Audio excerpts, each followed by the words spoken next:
La Caisse des Jardins de la région de Thetford est fière de s'associer à TV-CRA pour cette émission.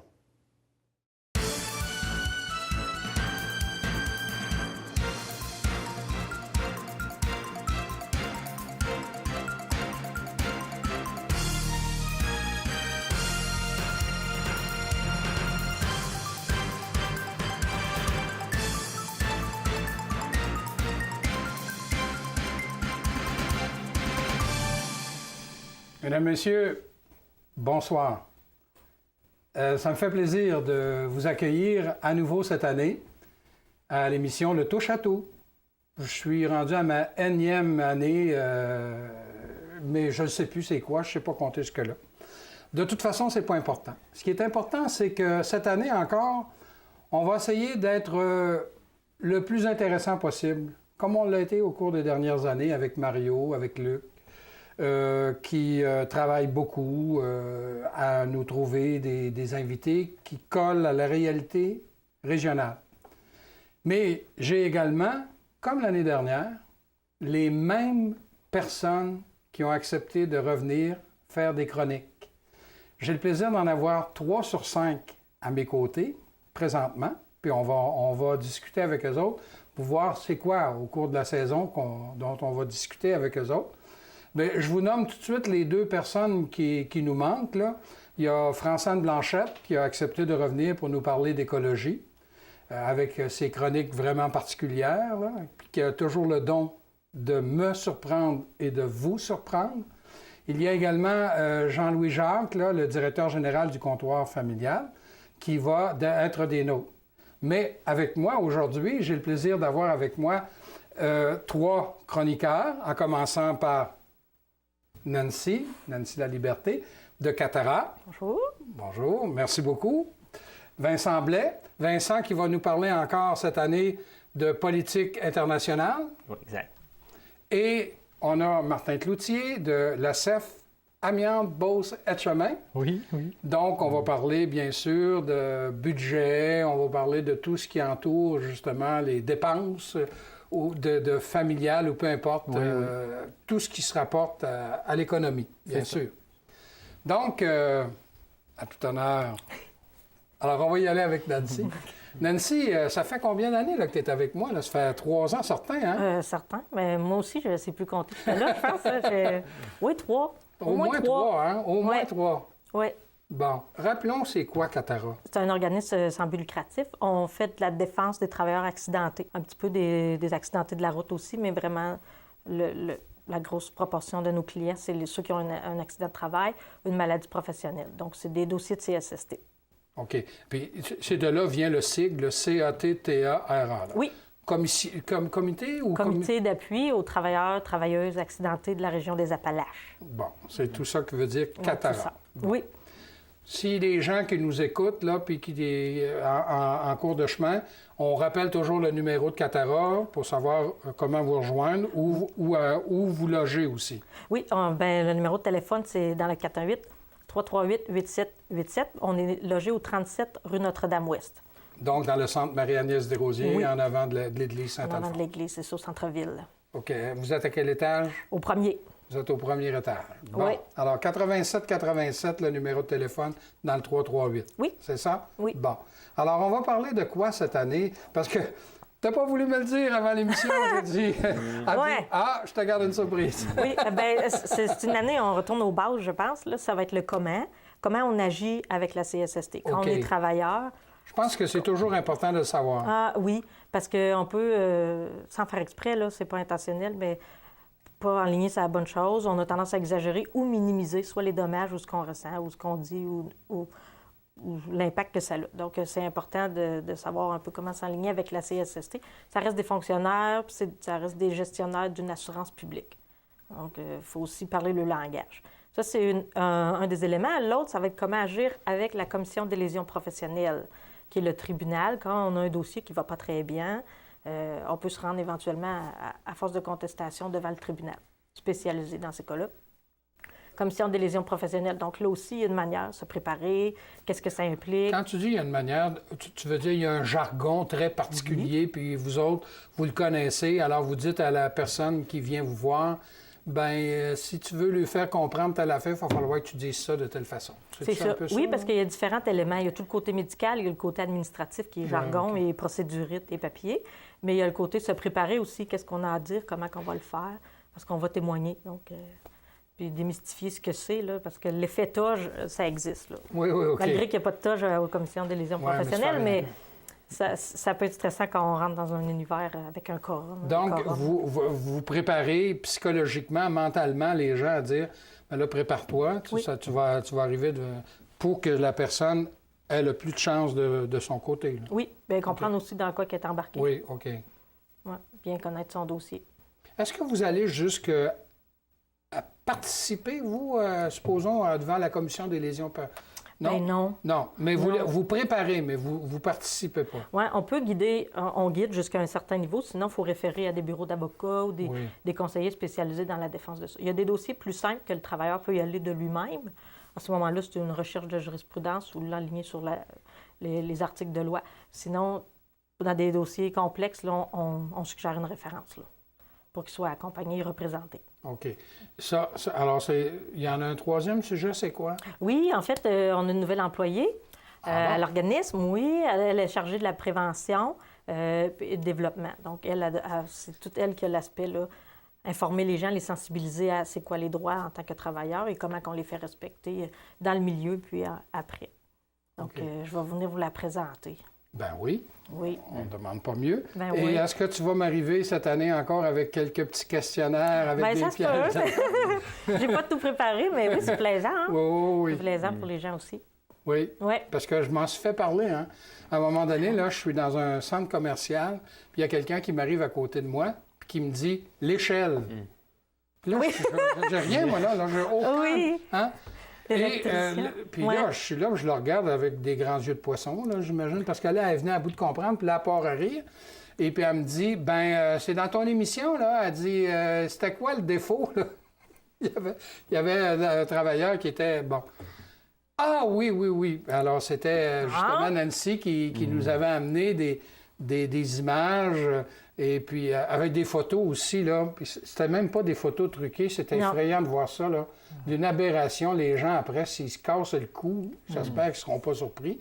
Puis je ne le souhaite pas, là, mais c'était effrayant. Hein? Oui, aberrant des situations complètement dangereuses, là. Ouais. Bon, la personne m'a abordé sur ce sujet-là, en me lâchant tout simplement le mot « échelle », comme si moi, je te pensais juste à ça. Oui, hein? Ben oui. Non, mais ça le rejoint. Oui. Alors, c'est pour ça que je te demandais si cette année, on va avoir quelques petits quiz comme ça. Je suis tentée de le refaire.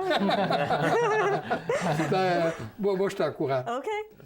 Alors, j'ai le plaisir d'avoir, allons-y dans l'ordre, là, Vincent. Alors, on va parler de politique étrangère pour un professeur de français. Et tu m'as dit que tu enseignais le français et l'espagnol au cégep. Oui, exact.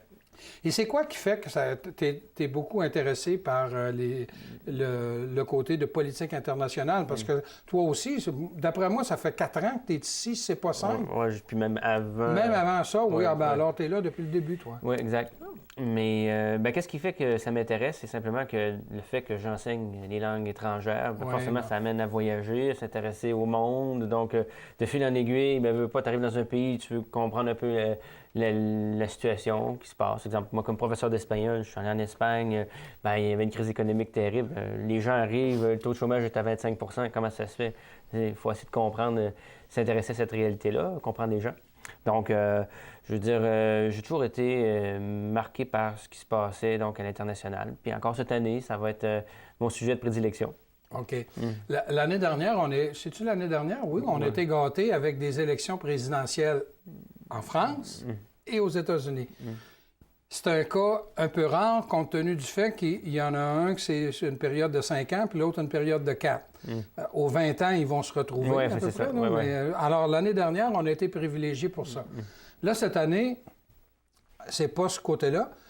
C'est quoi les sujets de prédilection? J'imagine, là, je pose la question, puis j'ai déjà la réponse. On a juste à écouter un peu les nouvelles. Oui, bien, ce qui se passe au Moyen-Orient, c'est clair. Je veux dire, il y a 2 ans, on entendait parler du printemps arabe au printemps 2011. Mais depuis ce temps-là, il y a encore des répercussions importantes. Bon, on a vu en Égypte, on a cru pendant un certain temps que ça vire à la guerre civile, mais il n'y a encore rien d'arrêté. On ne sait pas encore, le gouvernement essaie de contrôler sa population, mais on ne sait qu'on pas. peut se dire, c'est que ça brasse. Ah, ça brasse, tout à fait. Puis surtout, bon, la Syrie, il y a ça quelques semaines, tout le monde a entendu parler des attaques chimiques qui ont été faites sur la population, des milliers de personnes qui sont mortes. Donc les Américains, puis les Occidentaux se posent la question, est-ce qu'on va intervenir ou pas?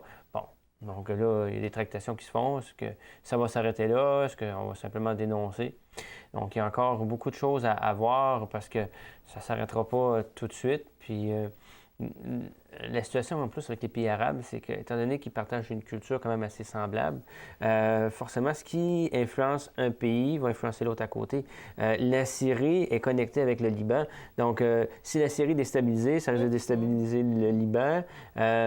Israël est juste à côté. Bon, il y a un effet domino toujours. Les gens, des fois, pensent que c'est loin, mais c'est parce que tout ça, c'est une partie d'échec qui se joue entre les grandes nations. Mais on le voit présentement, si les gens n'interviennent pas, par exemple, les Américains n'interviennent pas en Syrie, c'est parce que les Russes et les Chinois disent non, nous autres, on appuie ce gouvernement-là. Donc, il y a des grands joueurs qui sont derrière les plus petits. Puis ça a des implications sur notre vie aussi. Oui. Puis d'ailleurs, quand tu parles de l'effet domino, là, tout ce qui se passe en Syrie, puis au moment où on enregistre l'émission, Obama n'a pas encore pris de décision officielle à savoir qu'est-ce qu'ils vont faire avec la Syrie. Mais là, les Israéliens qui se munissent de masques parce qu'ils ont peur aussi à des représailles. Donc, c'est ça, hein, ça joue, là, la boule de billard qui en frappe 10, là, ça en déplace. Puis économiquement parlant, c'est des pays producteurs de pétrole, mais certains moins que d'autres, mais n'empêche. Quand on regarde, on va mettre de l'essence, on va faire le plein, puis on dit comment ça se fait que ça coûte si cher? Bien, forcément, s'il y a des pays producteurs de pétrole qui sont KO à cause d'une guerre, à cause d'un problème, bien, forcément, l'offre est moins grande, puis le prix au litre augmente. Donc, ça n'est pas exactement dans notre poche. Là. C'est pas, ça peut sembler très loin, ça se passe à des milliers de kilomètres, mais l'impact est direct ici. Oui. D'ailleurs, il disait, là, je ne sais plus l'expression, là, le prix du Brent qui augmente juste parce que là, ça brasse en série, puis c'est tout dans un secteur. Parce qu'ils ont peur d'avoir peur. Souvent, c'est souvent ça. Oui. Peur d'en manquer, là, ça peut dire. Là. Ou ça peut être un prétexte aussi pour faire un peu plus d'argent. Ah, ben ça, là, On peut se passer la réflexion. Est-ce qu'il y a d'autres sujets là, cette année, comme aux États-Unis? Là, est-ce qu'on va lui ficher la paix cette année un peu? Ou probablement que non. C'est nos voisins, forcément, ça a un impact. Leur économie, on comprend que si l'économie américaine va mal, ça a un impact chez nous parce que c'est notre premier client, les États-Unis. Donc, tous ceux qui exportent ont besoin que l'économie des États-Unis fonctionne bien. Présentement, encore, c'est le relèvement du plafond de la dette, c'est-à-dire que les Américains sont dotés de mécanismes pour éviter que leur dette augmente trop vite. Mais rendu à un certain... Ils votent un plafond, mais quand le plafond est atteint, là, il faut décider, est-ce qu'on relève encore ce plafond-là ou encore on diminue les dépenses? Et là, c'est la guerre idéologique qui commence entre ceux qui disent que... Entre les démocrates et les républicains. Le président est démocrate, puis la Chambre est à majorité républicaine. Donc, il y a des... Est-ce qu'on préserve les programmes sociaux? Puis, on augmente les impôts des riches. Ou au contraire, on coupe dans les programmes sociaux, puis on ne touche pas aux impôts. C'est le débat éternel. C'est l'éternel débat. Et en Europe, est-ce qu'il y a des choses particulières qu'on aura à surveiller cette année? Ils sont sortis de la récession. Hein, là. Au mois d'août, en tout cas, il y avait, j'ai vu une nouvelle à ce sujet-là. Voir les suites, donc la crise de l'euro, là, présentement, c'est plus tranquille, mais est-ce que c'est une accalmie? Là, il va falloir voir à plus long terme, parce que ça aussi, ça aura un impact sur l'économie. Si l'euro se plantait carrément, forcément, ça aura un impact partout, là, à commencer par ici. Oui. Et tu disais tout à l'heure, justement, comme professeur d'espagnol, tu es allé en Espagne et ils ont un taux de chômage qui c'est 25 %. C'est abominable. 45 % chez les jeunes de moins de 25 ans. Mais comme touriste, ça paraît pas. Non, c'est sûr que si on va seulement dans les sites touristiques, on ne le voit pas. Mais si vous décidez de sortir, donc vous êtes au cœur d'une ville historique, comme ça m'est arrivé, puis je devais me rendre à un autre endroit, j'ai pris un autobus de la ville. On sort, on va dans les banlieues, là, vous avez des quartiers complets, là. Imaginez l'équivalent, je ne sais pas moi, du quartier des Appalaches, là. Tout en construction, là, mais c'est arrêté, là. Les édifices, les rues ont commencé à être dessinées, pavées, mais il y a une bulle immobilière qui a explosé. Les gens se sont mis à construire des immeubles. On va vendre des immeubles, on va en construire, mais il n'y avait pas assez de population pour les occuper. Quand ils s'en sont rendus compte, il y a des quantités incroyables d'édifices qui sont abandonnés. Les travaux sont arrêtés là depuis 3 ans. Parce que je suis allé en Espagne là, à l'automne 2012. Et je ne l'ai pas vu, ça. Puis c'est pas parce que je me suis bouché les yeux. Non. Mais j'ai pas vu ça. Mais c'est ça, c'est que s'il faut sortir un peu, il faut juste sortir un peu plus dans les banlieues. On voit dans les grandes villes, les villes de taille moyenne, c'est frappant. Des quartiers, des rues complets qui ont été commencés, c'est arrêté. Les grues qui ne bougent plus là, depuis 2 ans. Ah bon. J'ai été très surpris parce que les restaurants sont toujours bondés. Puis je veux bien croire qu'il y a beaucoup de touristes, là. Mais les gens qui étaient alentour de moi, ils parlaient espagnol. Alors, je me suis dit, c'est peut-être pas des touristes. Comment ça que les restaurants sont bondés s'il y a 25 le taux de chômage est aussi élevé? Mais je ne l'ai pas vu. Mais il y a quand même une crise qui prend du temps à se résorber, ça c'est clair. Donc, juste avant de passer à Martin, j'ai le plaisir d'apprendre que notre ami Francine est arrivé. On va prendre juste une petite pause, le temps que Francine vienne s'installer, et on poursuit.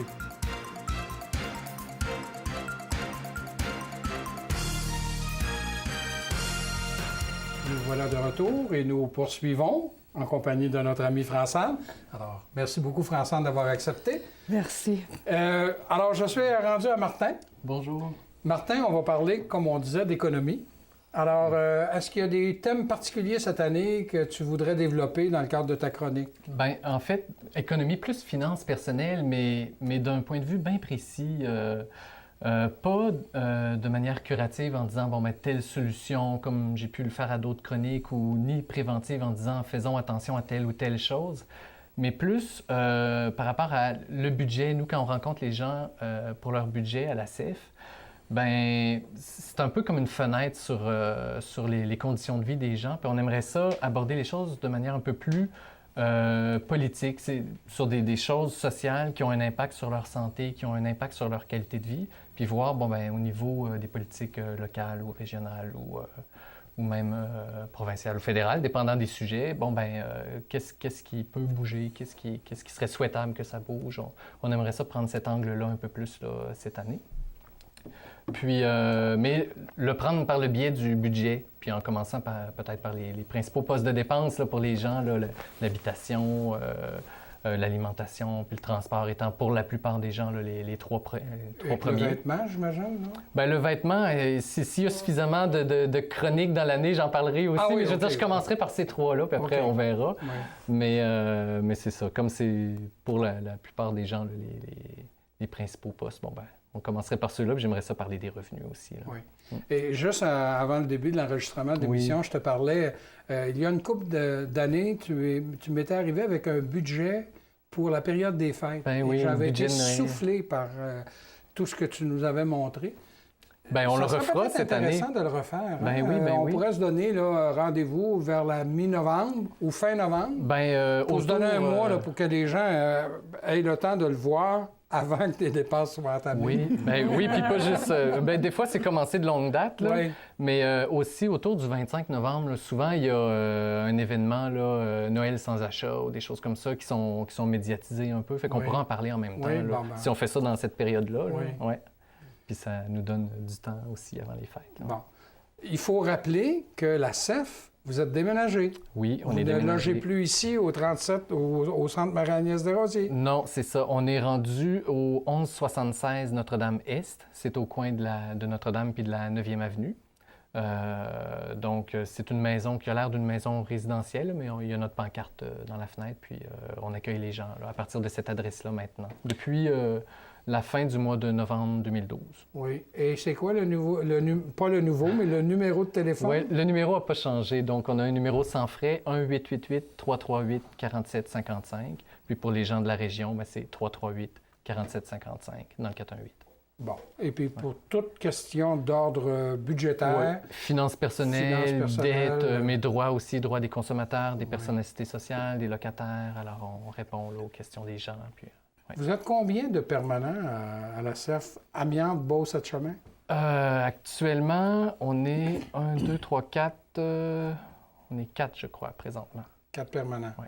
Pour couvrir ce grand territoire-là? Oui, 5 MRC. On est à effectif réduit présentement. Je dois l'avouer. Oui, c'est ça.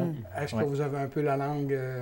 Ben là, on est au début de septembre. Oui, c'est ça. Écoutez, on arrive de vacances. Non, ça va quand même pas si mal. Ben, merci, Martin. Ça fait plaisir. Allons-y avec France-Anne. France-Anne, on va parler d'écologie, j'imagine, d'environnement. Je sais pas, hein? Qu'est-ce que t'en penses? Oui, j'espère.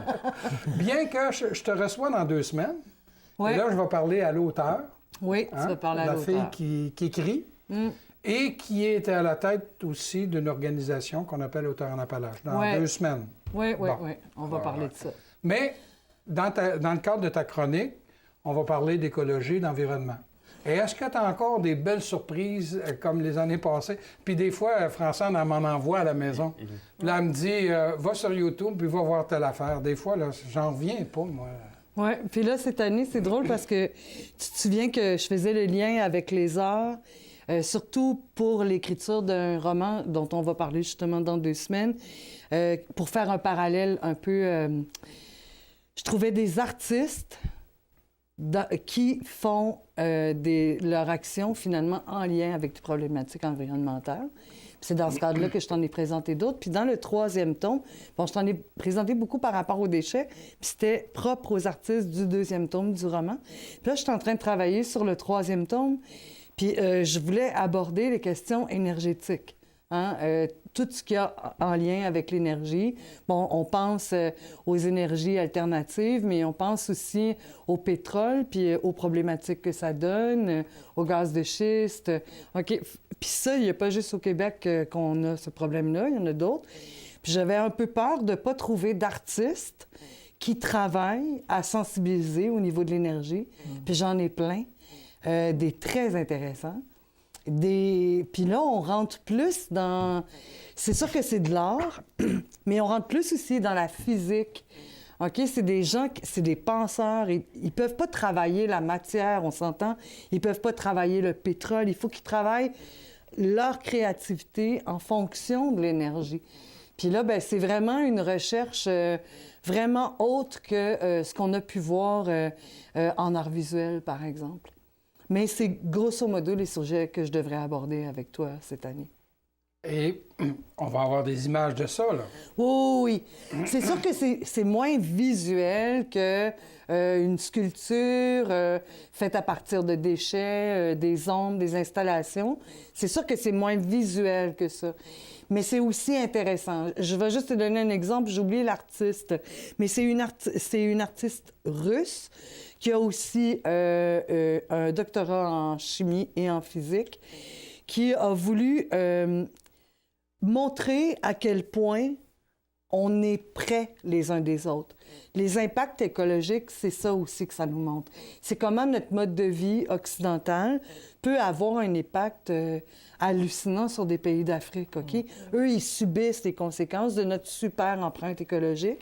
Puis elle voulu montrer qu'on est quand même, malgré le fait qu'on a l'air très loin de ces gens-là, on a une certaine proximité.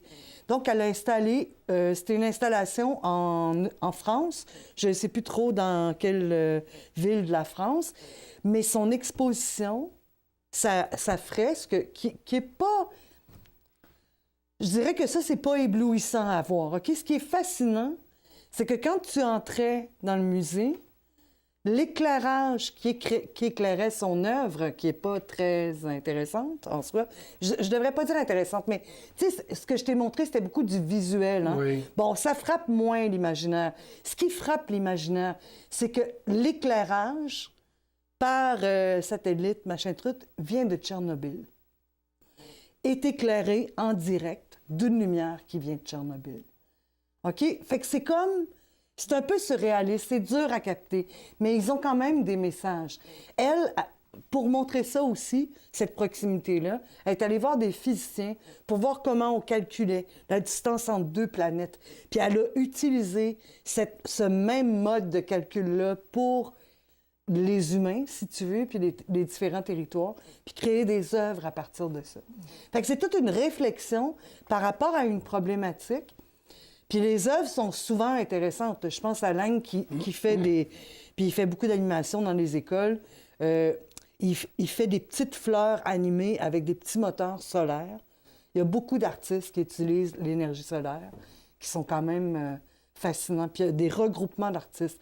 Des regroupements que j'ai rarement vus au niveau des déchets, par exemple. Là, il y a des rassemblements d'artistes qui travaillent à partir du solaire, des expositions d'artistes qui travaillent à partir du solaire.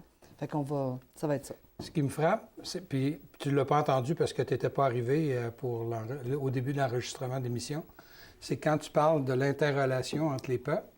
Et Vincent a souligné ça en parlant à un moment donné du problème de la Syrie qui touche tout le monde, même nous autres ici. Bien sûr. Puis on pense que c'est loin, là. Ah, oui, tout à fait. Puis c'est effectivement, si on prend en kilométrage, c'est loin. Mais quand on réalise toutes les répercussions, ça nous touche. Et toi, tu nous arrives puis tu dis, sur le plan environnemental, sur le plan écologique, c'est exactement la même chose. Donc, c'est pareil tout partout. Oui. Ce qu'on fait touche tout le monde. En fait, j'ai une de mes personnages qui est une petite fille de 10 ans qui comprend dans le 2e tome de Sidouri que tout est lié.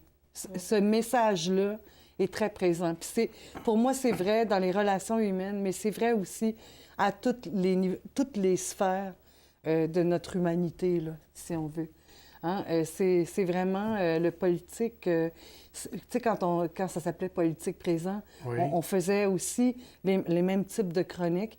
Puis au départ, ça pouvait avoir l'air surréaliste qu'on parle d'environnement en politique.